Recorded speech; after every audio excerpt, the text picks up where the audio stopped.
ఆరు బయట మల విసర్జన చేసేటప్పుడు జర జాగ్రత్త. బయట కలుషిత నీళ్లతో కడిగారో ఇక అంతే.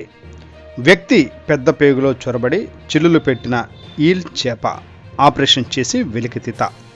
వియత్నాంలో వెలుగు చూసిన ఘటన. మలద్వారం పురుష నాళం మీదుగా పెద్ద పేగులోకి చేరిన ఈల్ చేప. పేగుల్లో సజీవంగా ఉన్న చేపను చూసి వైద్యులు ఆశ్చర్యం. ఆపరేషన్ చేసి దాన్ని బయటకు తీసిన వైనం. వియత్నాంలో తాజాగా అసాధారణ ఘటన వెలుగులు చూసింది. ఓ వ్యక్తి పెద్ద పేగులోకి చొరబడ్డ ఈల్ చేపను వైద్యులు ఆపరేషన్ చేసి వెలికితీశారు. క్వాంగ్ ప్రావిన్స్లో ఈ ఘటన వెలుగు చూసింది. పేగుల్లో సజీవంగా ఉన్న ఈల్ చేపను చూసి వైద్యులు ఆశ్చర్యపోయారు. స్థానిక మీడియా కథనాల ప్రకారం హాయ్ హా జిల్లాకు చెందిన 34 ఏళ్ల బాధితుడు ఇటీవల కడుపు నొప్పితో స్థానిక ఆసుపత్రిలో చేరాడు. అతడికి ఎక్స్రే తీసిన వైద్యులు కొలాన్లో సజీవంగా ఉన్న 30 సెంటీమీటర్ల ఈల్ చేపను చూసి నోరెళ్లబెట్టారు.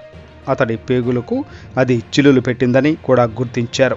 వెంటనే ఆపరేషన్ చేసి దాన్ని బయటకు తీసేశారు.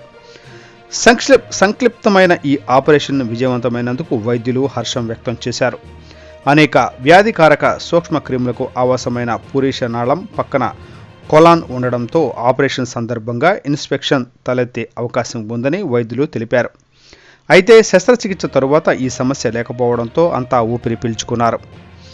బాధితుడి మలద్వారం పురీష నాళం మీదుగా ఈల్ చేప పెద్ద పేగులకు చొరబడి ఉండొచ్చని వైద్యులు అనుమానిస్తున్నారు. ఇవి అసాధారణ ఘటన అని, పేగుల్లోకి చొరబడ్డాక కూడా ఈల్ చేప సజీవంగా ఉండటం ఆశ్చర్యమని అన్నారు. అతడి పేగులో గాయపడ్డ భాగాల్ని వైద్యులు తొలగించారు. ప్రస్తుతం బాధితుడు కోలుకుంటున్నాడని వైద్యులు చెప్పారు.